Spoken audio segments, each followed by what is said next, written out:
Welcome to Hebraic Insights in the Gospels. Join us every Sabbath on Zion Road Radio for a look at the life, deeds, and words of Yeshua Messiah and his followers from the Torah-centric Hebraic perspective they were originally lived and written in. Stand at the crossroads and look. Ask for the ancient paths. Ask where the good way is, and walk in it, and you find rest for your souls. You find rest for your souls. Oh, you find rest for your souls when you walk in his way. Today's program is on Luke chapter 15. Please get out your Bible and follow along.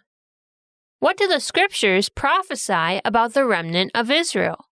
And how are the parables that Messiah spoke in Luke 15 related to those prophecies? How does the parable of the prodigal son compare to the history of the nation of Israel?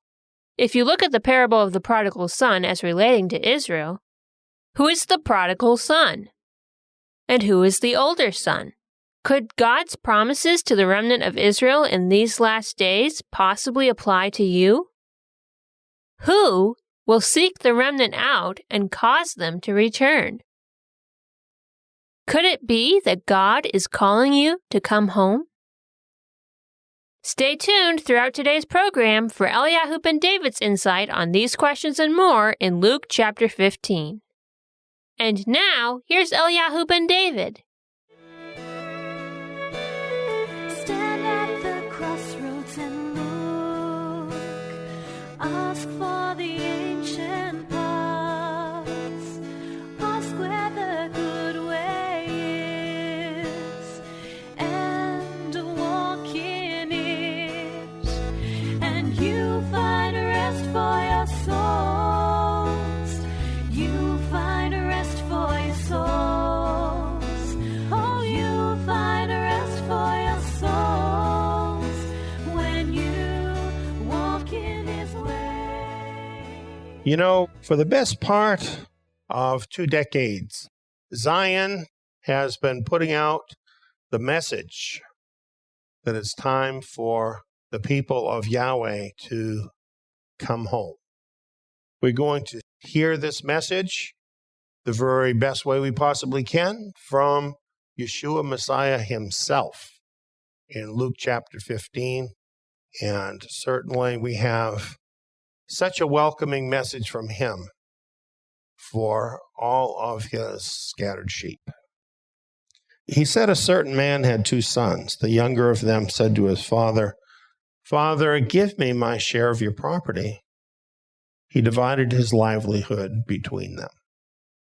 Well, this is the parable of the prodigal son, a very well-known parable, pointing out many principles that help us to understand the very loving nature of our Father, helping us to understand that even when someone goes astray, if they turn back, they have a home in their Father's arms.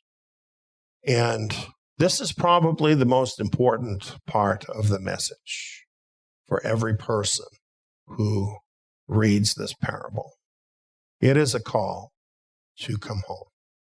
It is meant to be reassuring to people that have taken a wrong turn. And sometimes, you know, if you're one of those people that's out there looking to eat up the pig's will, you just might come to your senses and realize it's time to go home. But you might think, maybe I'm not going to be welcome. And this parable shows us that isn't true. And where there's life, there's hope. And if you want to go home, the door is open. But, you know, in these parables, I have been pointing out that there is also a deeper level. In many of these parables, for the remnant. And that's true of this particular parable. So I want to just focus now on that aspect of this parable so that we could look at the deeper level of what this means for the remnant.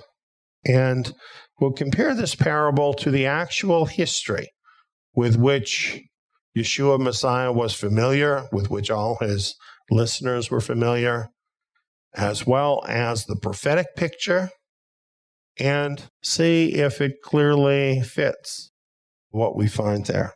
So we have a man with 2 sons, and his younger son wants to get his share of the property. And so the man divides what he's got between the 2 sons. Now, the other son didn't ask for it. He didn't ask for it to be divided. But the father is doing this at the request of the younger son. Did anything like this ever happen with Israel? Well, take a look at this. Israel started out as one nation with 12 tribes. But 10 of the tribes began to chafe under the leadership of the house of David and Judah. And so they broke away from Judah. Of course, Israel was the covenant land. They wanted their share. But not only did they break away from Judah, unfortunately, they broke away from Yahweh, and they broke away from the covenant. I summarize it here like this. On the succession of Solomon's son, Rehoboam, 10 tribes of Israel demanded their own inheritance. They split from the ruling tribe of Judah into a new kingdom, the kingdom of Israel in the north, leaving the kingdom of Judah in the south. So the land of Israel is really the inheritance that Yahweh gives to his nation under the covenant. They wanted their share. They separated away into another kingdom. And then they partied like it was 1999. They turned away from Yahweh. Not many days after, the younger son gathered all of this together and traveled into a far country. There he wasted his property with riotous living. So they started doing that pretty much immediately on forming their own kingdom. They stopped worshiping completely at the temple of Yahweh. They set up Baal worship in cities in their territory. And the Baal worship certainly can be described as riotous living, like the pagans. And really, actually, they were worse. They were worse. So then what happened is what it explains in 2 Kings 17. Israel rejected his statutes, that is Yahweh's statutes, and his covenant, and they followed vanity and became vain, and followed the nations that were around them, concerning whom Yahweh had commanded them that they should not do like them. They forsook all the commandments of Yahweh. They didn't leave any out, friends. They broke them all.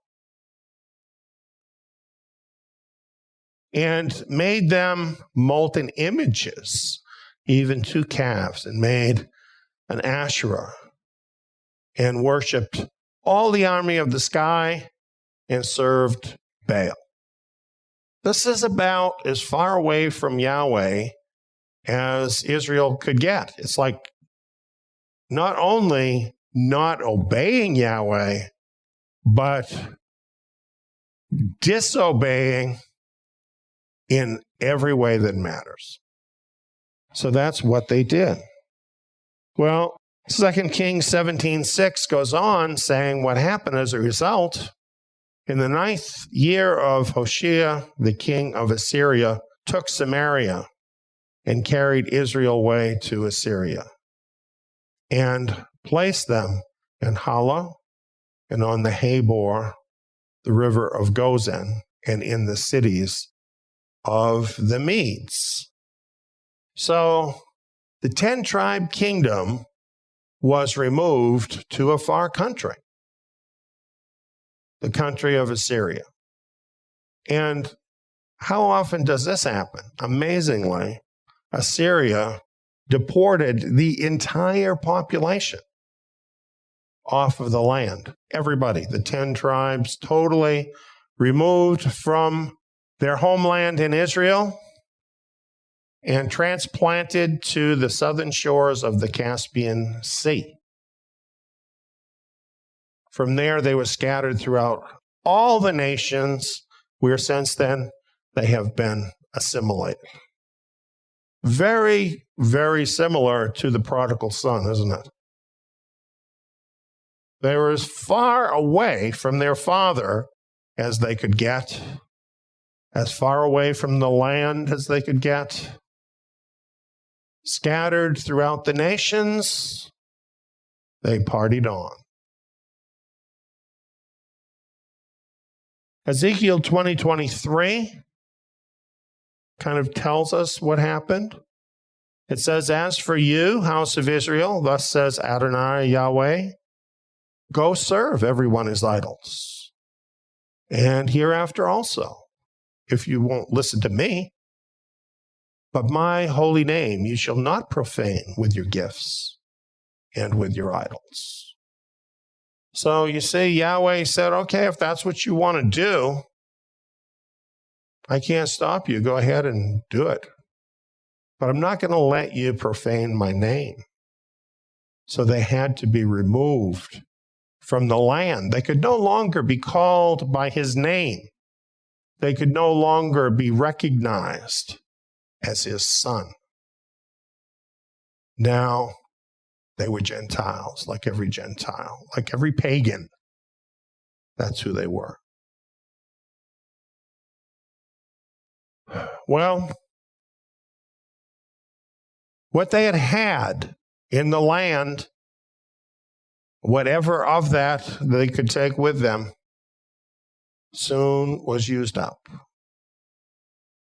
Just like the prodigal son here, when he had spent all of it, there arose a severe famine in that country, and he began to be in need. He went and joined himself to one of the citizens of that country, and he sent him into his fields to feed pigs. He wanted to fill his belly with the husks that the pigs ate, but no one gave him any. This is life for scattered Israel in the remnant nation. All of the remnant nations. Did I say remnant nations? No. World's nations. The world's nations. There was no remnant nation, in fact. Because what happened was, after they were removed, who we might see as the older brother, they took up similar ways. And they weren't acting according to God's name either. And they too were removed from the land, but only temporarily, only as an instructive measure to turn them back around. And then they ended up coming back. A remnant of them ended up coming back. And of course, that's how things were at the time Yeshua gave this parable. They were still in the land and had been now for over 400 years. But as for the other son, look at them. They're completely reduced to being under the domination of the Gentiles. That's what working for the citizens here and feeding pigs is about. This is talking about these people who had been clean under the covenant, and now they're living in this unclean condition where they're even lusting after eating pig's will. Basically, all the stuff that the nations throw at us. And I'm one Israelite that's sick of all that garbage. How about you? This is in harmony with what Yahweh had said through Moses when they first were going into the land of Israel. The land of Israel, friends, and living in it is conditional. It's conditional upon keeping the commandments and the covenant of Yahweh. And in Deuteronomy, it sets that out, and this is just a little part of it. Here's what Yahweh says. Yahweh will scatter you among all peoples from the one end of the earth, even to the other end of the earth, and there you shall serve other gods, which you have not known, you nor your fathers, even wood and stone. Among these nations you shall find no ease, and shall have no assurance of your life. This is so often how it is for remnant people. It's not easy living out among the Gentiles. And the reason is, even if you think you're one of them, you're not. And it's just more difficult for people who actually of Israel, whether they know they're of Israel or not. And as it says here, they shall have no assurance of their life. It's very chaotic and iffy. And you know, these people are often called the afflicted in the scriptures. Has that been your experience in the world? Those of you who know that you're of Israel, do you find the nations of the world providing an easy place for you to live? I don't. I don't feel like I belong in any of these Gentile nations. And I never have fit, even before I knew I was of Israel.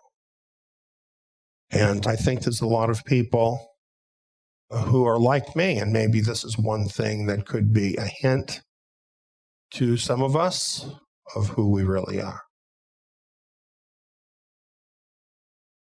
Ezekiel 22.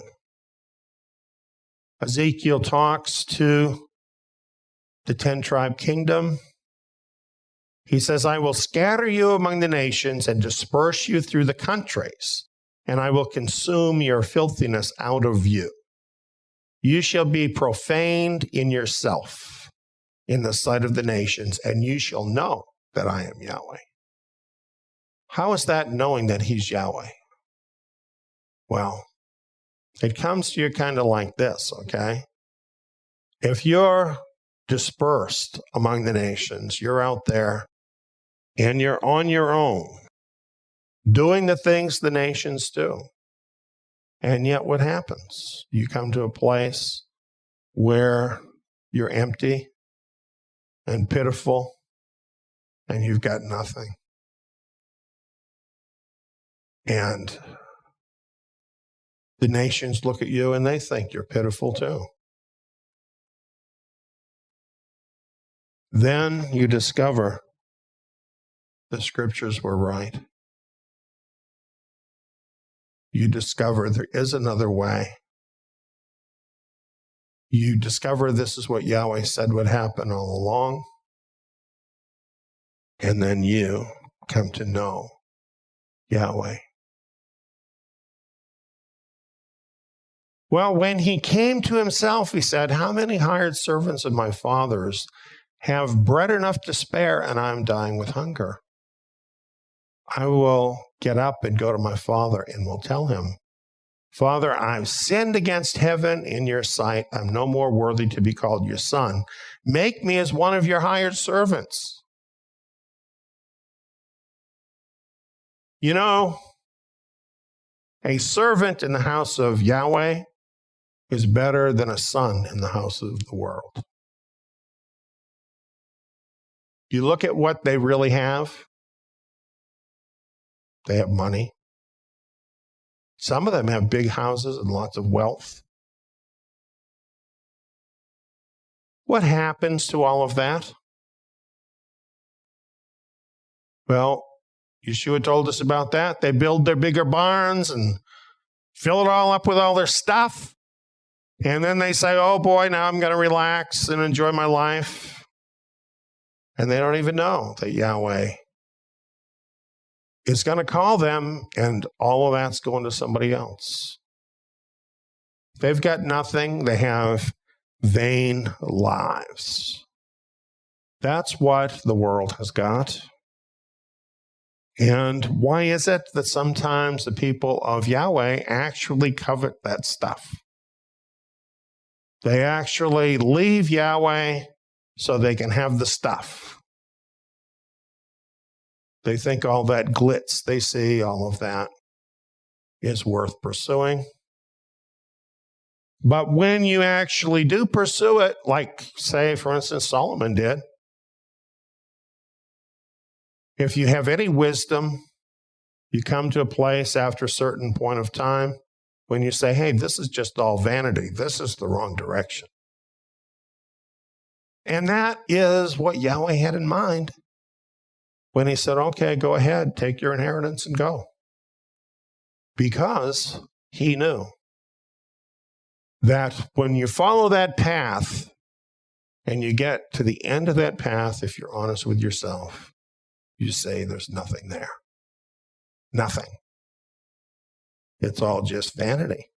And then you turn around and you start to realize being the most lowly person in Yahweh's house is far better than being a billionaire in the world that doesn't know Yahweh. Absolutely the truth. So here is the prodigal son out there wanting to eat garbage, just thinking about what's going on back home with the servants, eating good food every day. Not fancy food necessarily, not necessarily the kind of food that they could eat, but eating good food every day, being filled, having everything they need. And he's thinking, oh, I'd like to be one of those guys right now. Zechariah 10:9, I will sow them among the peoples, and they will remember me in far countries.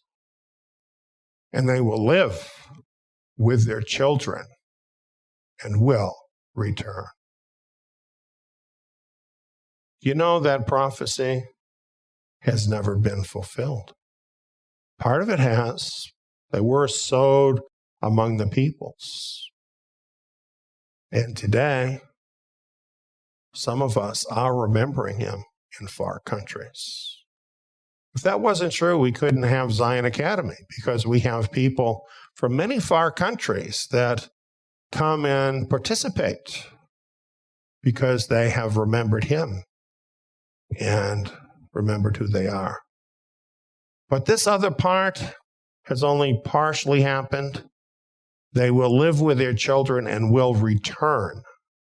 It's talking here about teshuvah, turning around.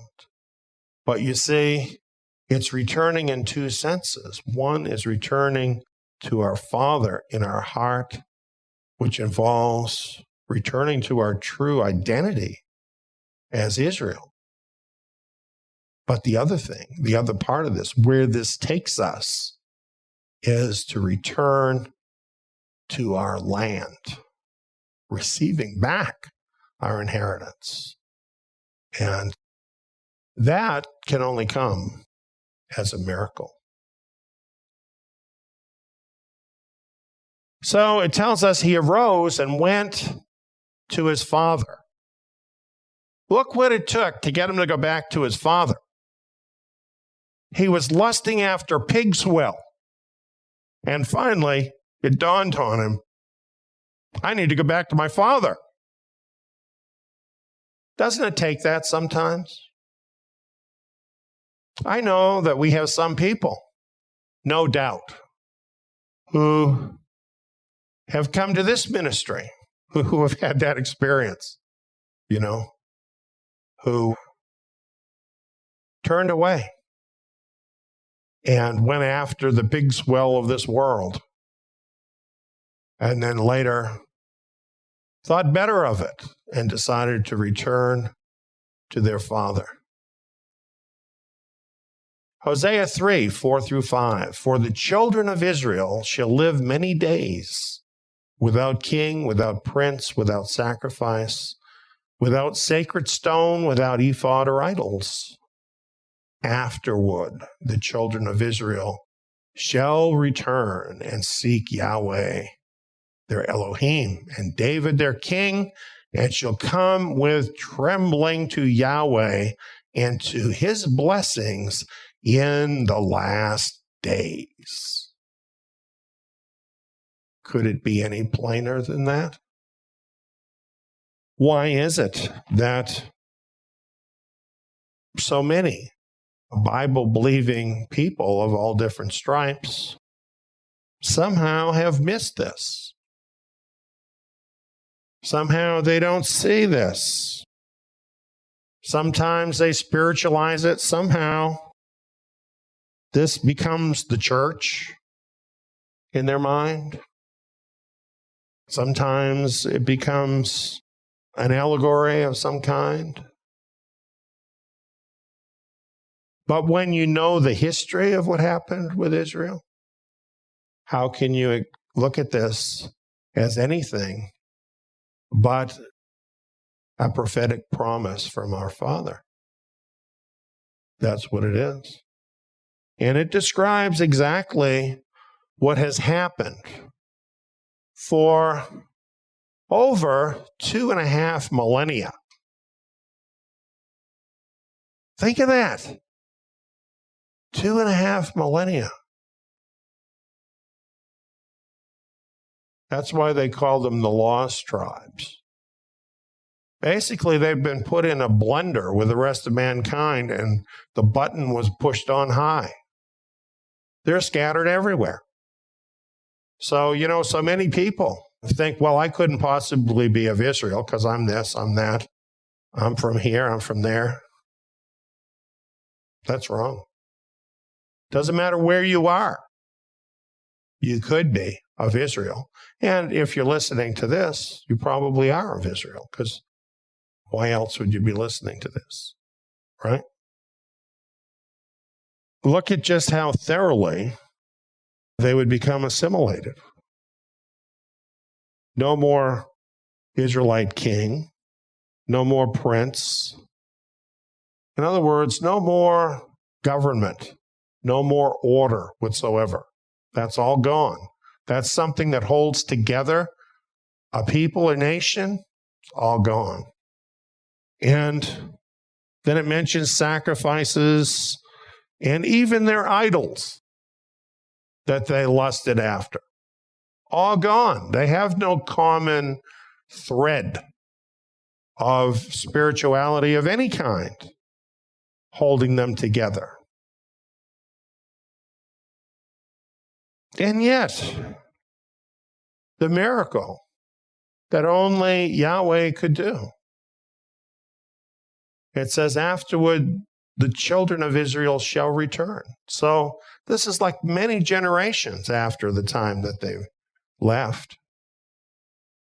And yet they will return and seek Yahweh, their Elohim, and David, Messiah, their king, and shall come with trembling to Yahweh to his blessings in the last days. That's a miracle. What is that if it's not a miracle? How is that even possible to happen? I would never believe it if Yahweh hadn't said it. I do believe it because he did say it. He arose and came to his father. But while he was still far off, his father saw him and was moved with compassion and ran and fell on his neck and kissed him. How much does your father love you? You know, a lot of us have a real problem today because the culture has been so messed up. A lot of us really don't even know how to receive love. I think sometimes it's because deep down inside, maybe we think we don't deserve love. I think the prodigal son might have felt after this great sin he had committed against his father and what he had done and how he had treated him, that while he's returning to his father, he might be worried that his father's not going to accept him. But look what his father did, you say. The father saw him a long way off and ran out to him. Isn't that what our Father does? You know, if we're estranged from our Father and we just make the least movement in his direction, I'm telling you, he's going to be right there. I think most of us can't even imagine how much he truly does love us. But he also honors our right to make our own decisions.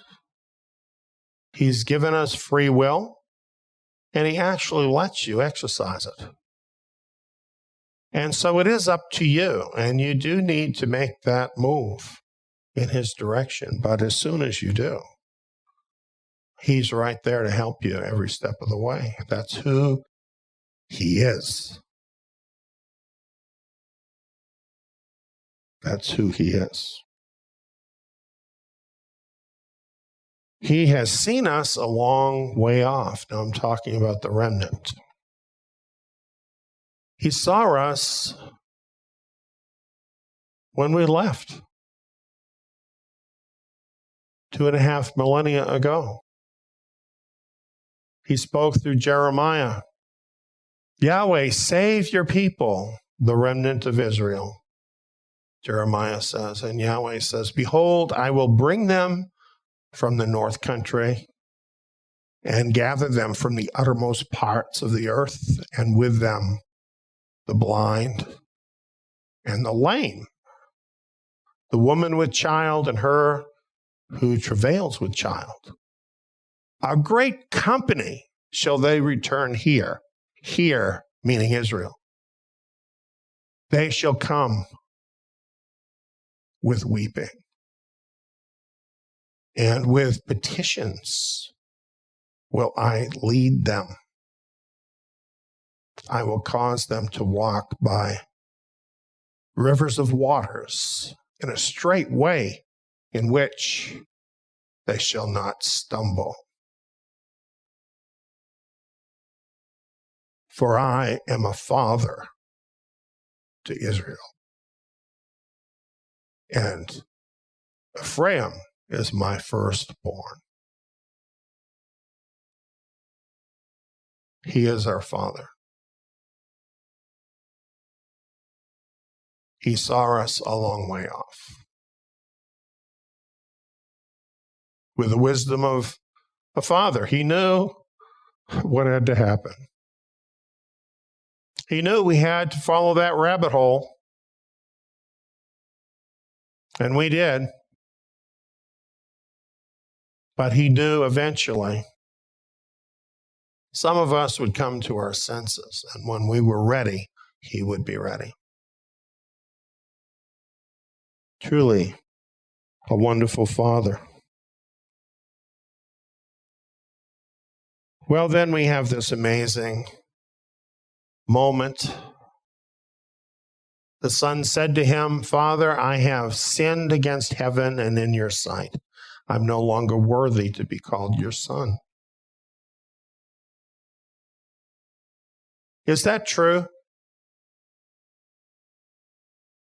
Boy, is it ever true. We do not return to the Father because we think we're worthy. We're far removed from those people that left him. Many of us, we're just children of the Gentiles. We don't even know him. Many of us who are of Israel. We don't have any basis in ourself on which we have a standing before him. So no, we're not worthy to be called his son. Don't you think it's good to know that? If you didn't know that, how could you repent? Not only on behalf of yourself, but on behalf of your fathers before you who sinned against him. Why would you repent?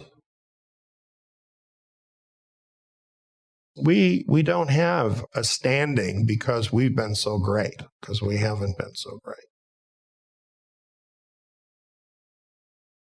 But you notice how the father reached out to his wayward son, and that broke the heart of the son to admit this to his father.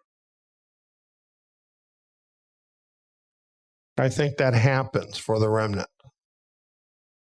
I think Yahweh comes to us with such love, such caring, such forgiveness for us, so totally open, so non-judgmental, that it actually takes us aback and it breaks our heart,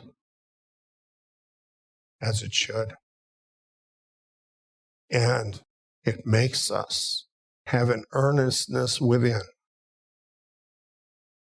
to want to turn around, though maybe we haven't acted like the sons and daughters that we were meant to be. It creates in us a desire to change. Isaiah 10:21 through 22 says, "A remnant will return, even the remnant of Jacob, to the mighty Elohim. For though your people Israel are like the sand of the sea, only a remnant of them will return." So this helps us to understand what's going to happen, what is in fact happening. That not all who are descendants of Israel are going to do what the prodigal son does here. Only a remnant will return, but it will be a mighty remnant, really a huge number of people.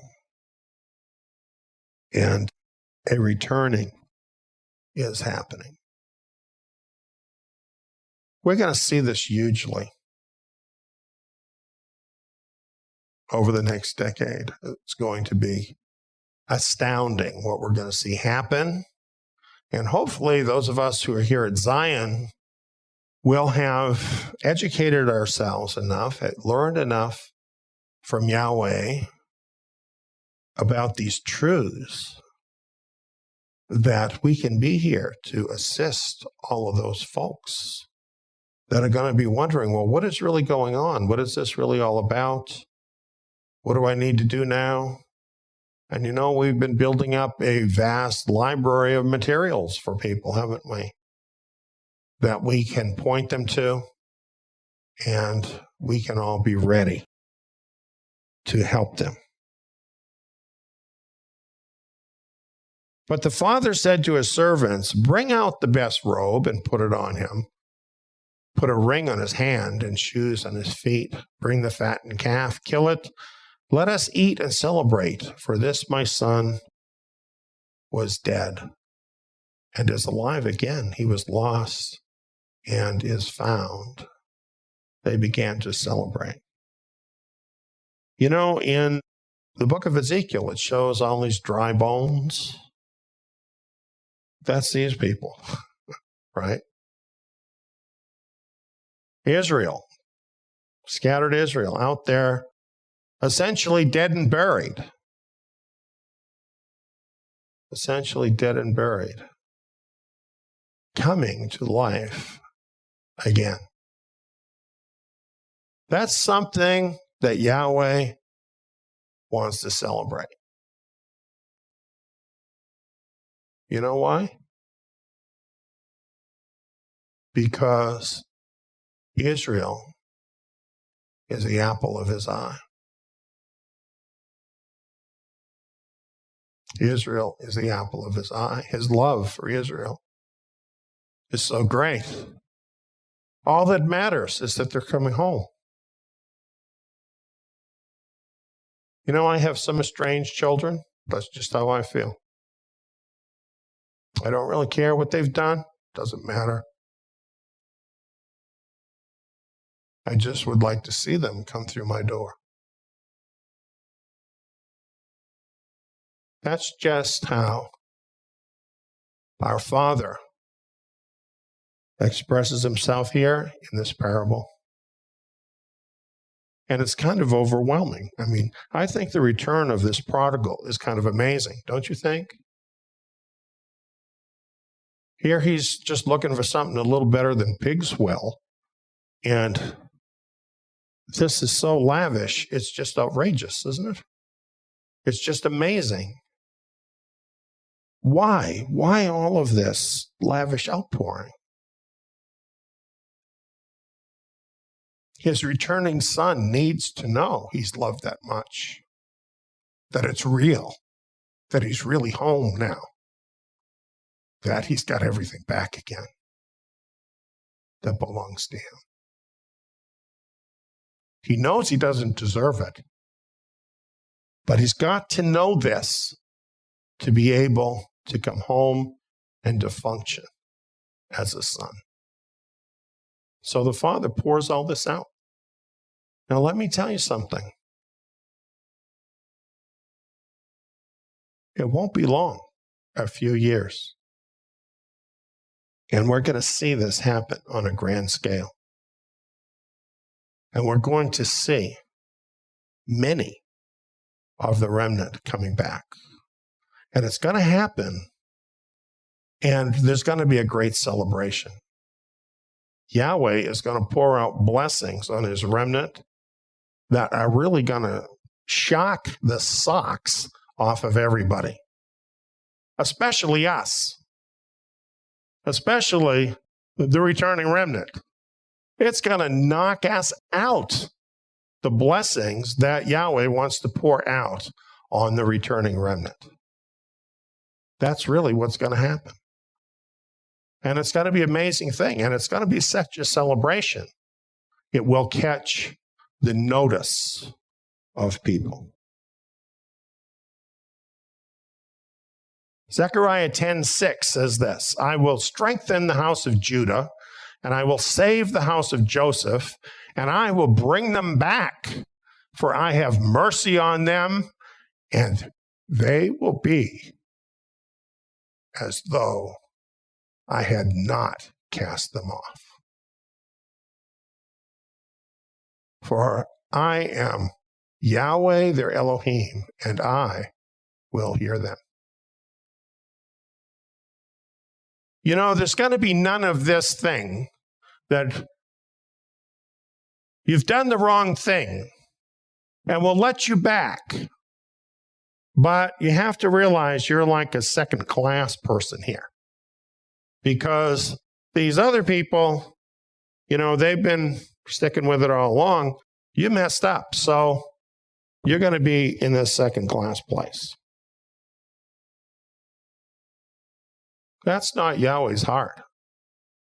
It should not be our heart. When Yahweh forgives somebody, they're forgiven.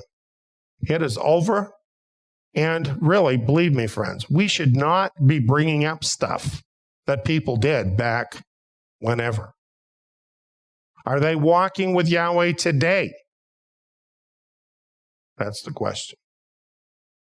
Not what somebody did, right or wrong, 10 years ago, 20 years ago, 30 years ago. What we see happening in the world today, where, we see stuff in the news of people doing like minor offenses when they're in high school, being brought up after many, many years. This is not the heart of our Father. He does not behave like that. What he's going to do with a remnant, they will be as though they had never been cast off. That means all the blessings of the covenant that you find outlined in Deuteronomy, which are huge, are going to be restored to the remnant. And none of us had anything like that level of blessings in our life out scattered in the world. It is such a level of richness just to have it exist anywhere on planet Earth in the last days is going to be a wonder to behold. Trust me on this. I know what I'm telling you. It's truly amazing what is going to be happening. Now his elder son was in the field. As he came near to the house, he heard music and dancing. He called one of the servants to him and asked what was going on. He said to him, "Your brother has come, and your father has killed the fattened calf, because he has received him back safe and healthy." I like a good steak. How about you? It's not something you get every day. But, when you have that steak, you feel like you're really eating something, right? And imagine that son who is lusting after pig's will looking at this. I'm thinking that looked pretty good to him. And not only was he getting it, but all of his friends in the household, they were all participating. They're all getting it too. Blessings being poured out. Just amazing. All because he was received back. So the brother comes along and sees all this and wasn't real happy about it. Now, do you think he could have walked up to the table and got himself a nice big steak and a salad and whatever else is there? Do you think he could have listened to the music? Do you think he could have participated? Is there anything there that he couldn't have just as much as the other brother had? Not a single thing there he couldn't have. It already was available to him. After 2.5 millennia, a faithful remnant of Israel has returned to the Father. Surely a celebration is in order. But wait, not all are happy to have them back. Wow. Here's a part of the picture we might not have thought about. When the remnant of Israel are brought back, and we have this big celebration, we have all these blessings, there are going to be people who definitely are not going to be happy about that. He was angry and would not go in. Therefore, his father came out and begged him. Well, who could this be? Certainly, it could be some religious Jews who think it's just all about the Jews now. And then they have the remnant come back with these 10 other tribes, that might kind of, disrupt the system somewhat. And they might not be too happy about that. There might be some people in the Christian church who feel like, well, gee, I've been serving God all along. And yet, our denomination is just struggling. And here there's this huge outpouring on these people. They might not be very happy about that. There might even be some Messianic believers. And they might look at these folks and say, wow, they're doing this different. They're not really doing these Jewish things. They're different here, they're different there. And yet, we've been doing all of that other stuff, but they're getting all of this blessing. They might get mad at that. There might be really quite a few people who aren't happy with what Yahweh has in mind. Even though the Father is begging them to join in. And that's exactly what will happen, right? He answered his father, behold, these many years I've served you, and I never disobeyed a commandment of yours. Yeah, that's true. But you never gave me a goat that I might celebrate with my friends. You haven't respected me, Father. You've just taken me for granted. But when your son came, who has devoured your living with prostitutes, oh, what a horrible person, you killed the fattened calf for him. It's almost like his father is sinning now, right? His father is condoning prostitution. And then notice he says, your son. He doesn't say, my brother.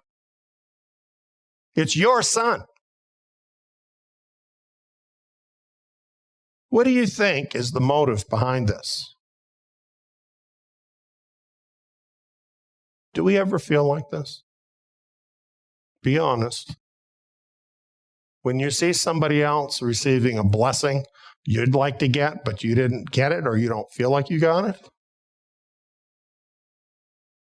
Can you possibly even become hostile towards this other person the way this brother obviously was? I like to look for things like this as we go through and listen to Messiah, because, this is the time for us to be repenting. And some of us, sometimes we've picked up some of these kinds of ways of thinking out there. And we really need to change this kind of thinking. We really need to. Because really, shouldn't he have been glad that his brother came back? Shouldn't he be happy that his brother has changed? But he's not even acknowledging that his brother has changed. He's totally against his brother. And why? Well, it's about his status, right? As you read that clearly, he's saying, my status has fallen in your eyes. That's what this means. I'm somehow being demoted because these blessings are being given to my brother and not to me. That's what he's thinking. Well, that's what we're going to get from some people. When all these things transpire, the remnant returns, we have this huge outpouring. We're going to get a lot of this. And let's hope that we can act better than that. Let's hope that we can have some understanding of where those folks are coming from and do our best to reach out to them to try to close that gap. Because, this goes two ways. If this younger son is this man's brother, then this man is the brother to that younger son, right?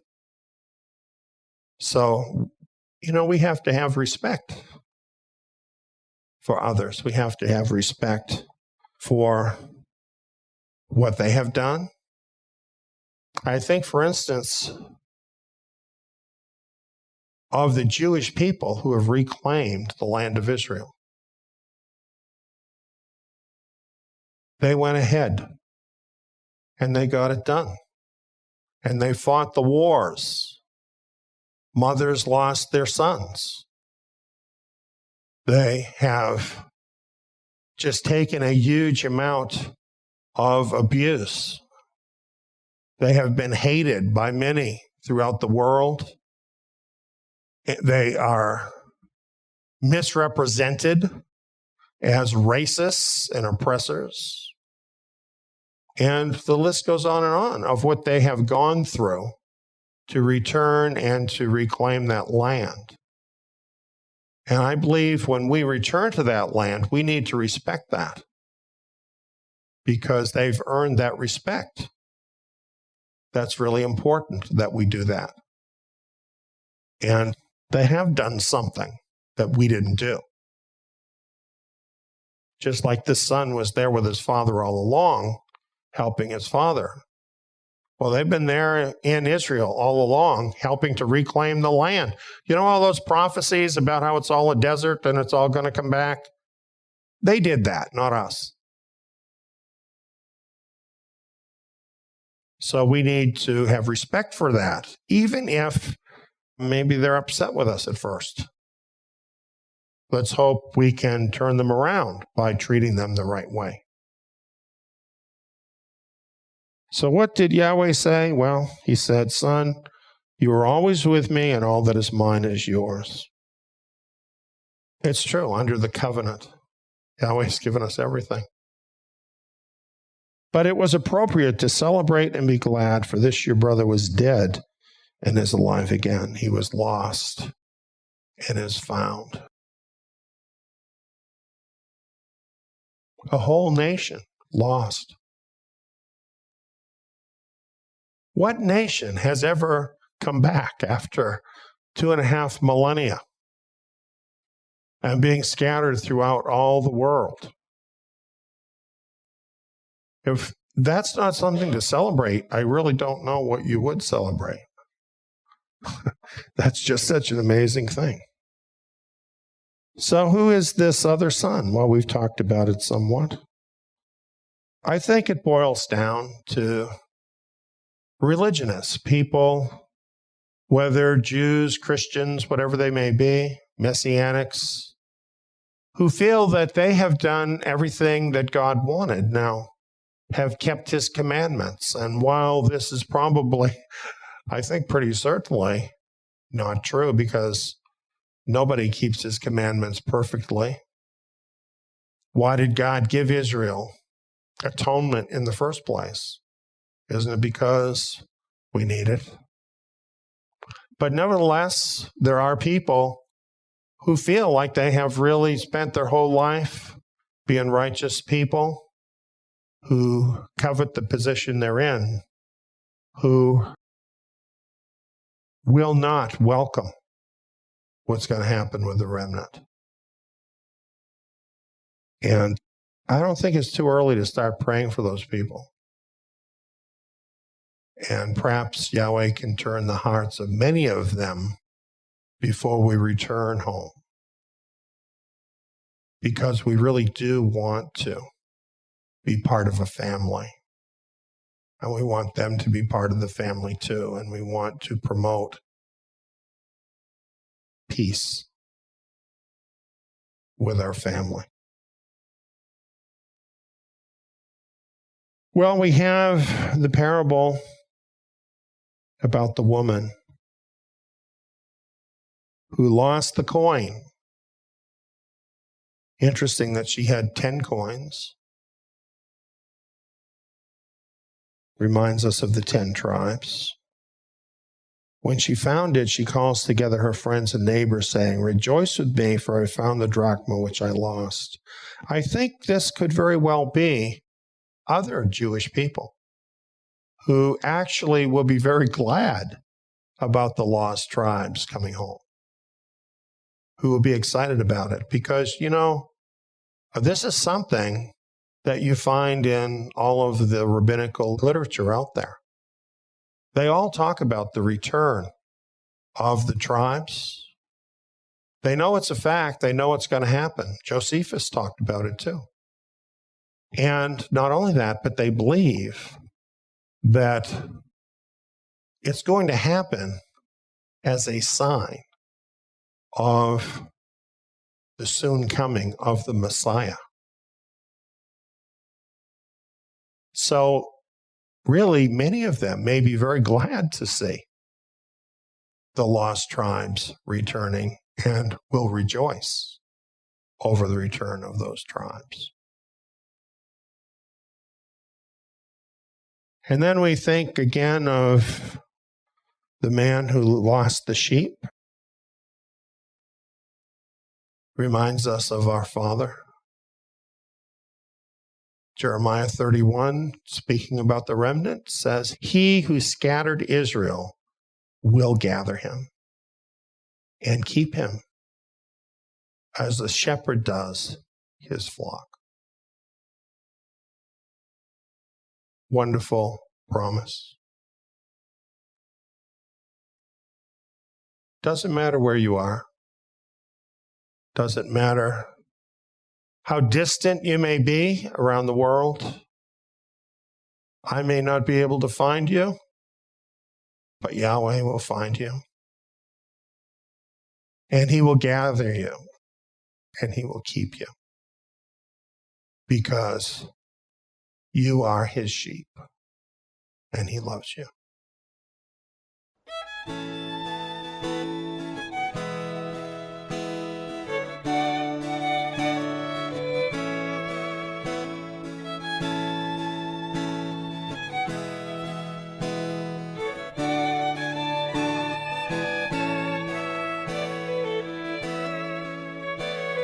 Stand at the crossroads and look.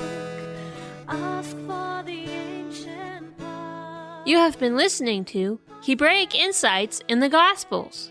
Some of the scripture verses referenced in today's program are 2 Kings chapter 17, verse 6, and verse 15 through verse 16. Ezekiel chapter 20, verse 39. Deuteronomy chapter 28, verse 64 through verse 66. Zechariah chapter 10, verse 9.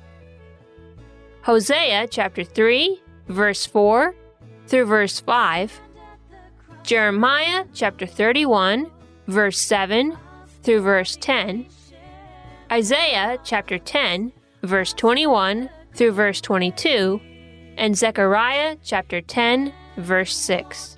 Further teachings and study materials on more verses about the remnant of Israel throughout the Bible, Yeshua as the rightful king of Israel, the Davidic covenant, the Zion mission, who the remnant of Israel is, why God's everlasting covenant with Israel is not done away with, why the Torah is still relevant to the remnant of Israel as part of keeping that covenant, what the Torah actually teaches instead of what doctrines of men say it teaches, how God will restore the remnant of Israel to their identity and bring them back home in the remnant exodus, why it is necessary for the remnant of Israel to reunite in the order that Messiah set up before the remnant exodus, the tribes of Israel and their function within God's nation, the order of the leadership of Israel that Messiah established when he came, how the 144,000 in Revelation chapter 7 will operate according to that order, the role of the remnant of Israel in overcoming the enemy in the last days, and how you can be a part of Yahweh's remnant nation. Along with many other related topics, can be found at our membership site, Zion Tabernacle.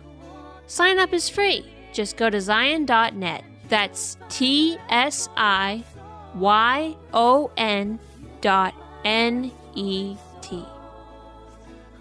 New programs on the Gospels will be airing every Sabbath on Zion Road Radio.